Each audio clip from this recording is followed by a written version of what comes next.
grow up wanting to leave, and you grow old trying to get back to. There's no place like home takes on a different meaning for all of us. For some, it brings back good memories.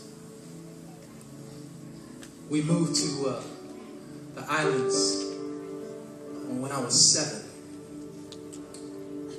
But anytime we're in Southern Cal and we go by Oceanside, when I smell that ocean breeze and hear the waves crashing, it reminds me of my old school, Palmquist Elementary. That playground. And so a few years ago, our whole family was in California, and we drove our wives and our kids to our old address, 1325 Cornish Drive. And as we were going by, our wife said, what is this? We said, this is our house. And they're like, oh, nice. We got out the car and we went and knocked on the door, and my wives were like, are y'all crazy?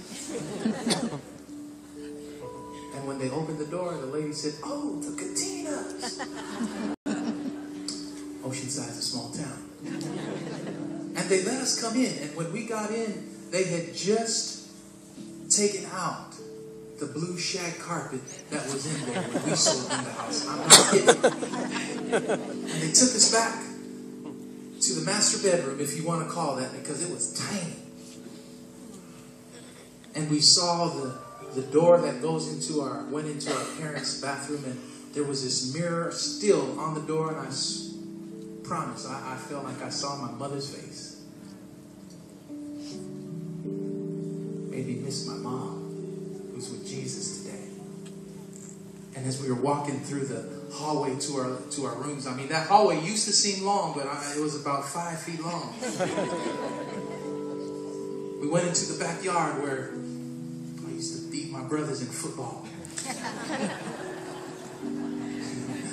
They took us into the garage, and in the garage, our older brother Dave wrote, and it's still there, the Katinas were here.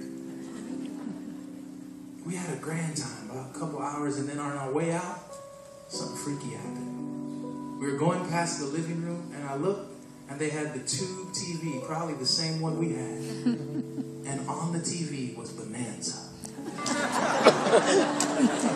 It was like, oh my gosh. But maybe home doesn't bring good memories for you because your home is broken. Maybe in your home there's abuse, addiction. Maybe there's a lot of people in your home and yet you're still lonely. Maybe in your home there's divorce. Maybe there's been a death of a loved one, either recently or even years past, and in your home you can't seem to get beyond the pain of that loss. Maybe you're a young person here, and in your home you feel like nobody understands you. No one knows what's going on in your head. You just wish somebody would accept you for who you are, and no matter how hard you try, people don't get you. Maybe in your home there's depression. Maybe your home has been ravaged by the loss of everything and even the loss of your home.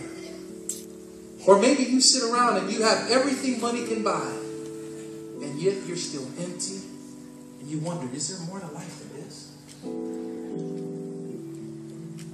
John 10:10. Jesus said the thief comes to kill, steal, and destroy. He said, but I have come that you might have life and that you may have it to the full.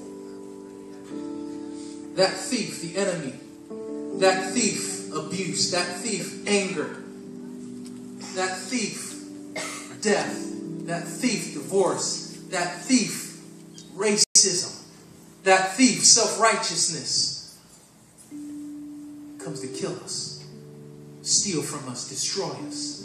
But Jesus said, I've come to give you life and that you may have it to the full. What does that mean? It doesn't mean your life is perfect, but you know what it really means? It means this. until you have Jesus, until you receive the greatest gift you ever can receive, you ain't really living at all.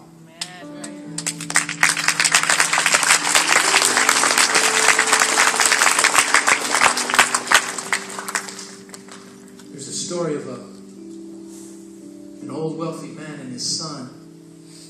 They loved to collect art. They traveled all over the world collecting valuable pieces of art, from Van Gogh to Monet. They had it. They would often just sit and look in their home, which was like a gallery, and they just discuss, what do you think the painter or the artist was thinking when they did this? What about that piece? The Vietnam War broke out, and the son had to go to war. And a few months passed, and the old wealthy man received devastating news that his son was killed in action. He was distraught, as you can imagine. On Christmas morning, there was a knock at the door, and the old man went to answer the door, and there was a soldier with a big package. And he said, "Sir, you don't know who I am. I was a friend of your son's." He said, "Your son would tell me and all my friends of your love and his love for art."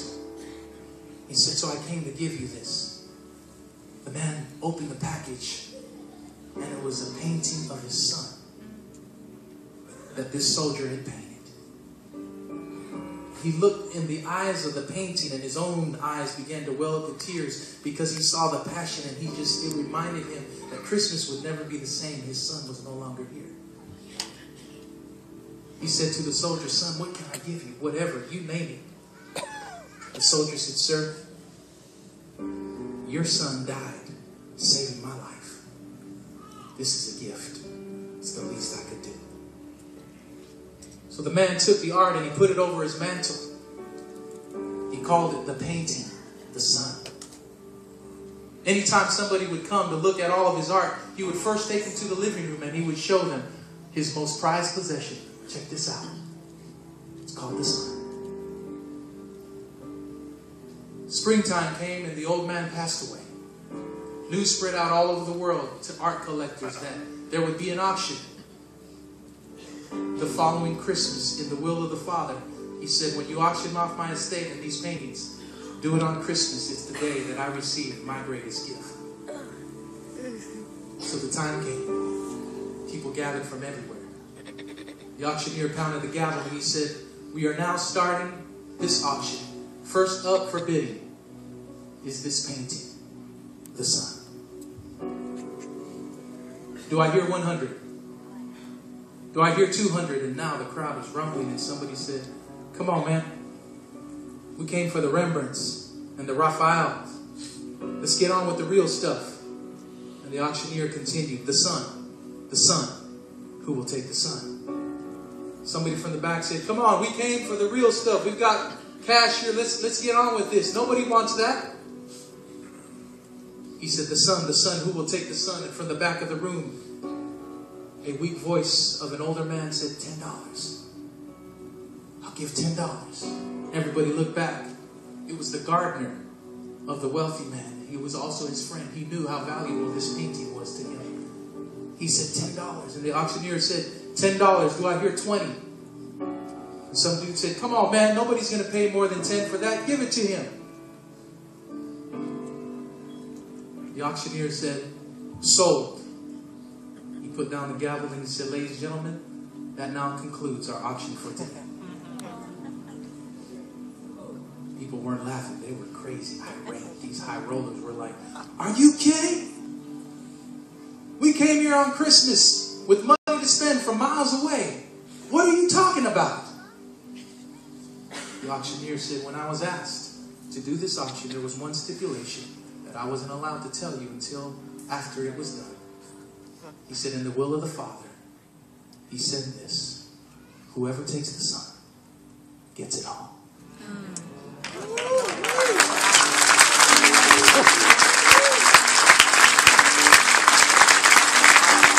John 3:16. "For God so loved the world that he gave his only Son. Whoever believes in him should not perish, should not die, but have everlasting life. What's your home like today?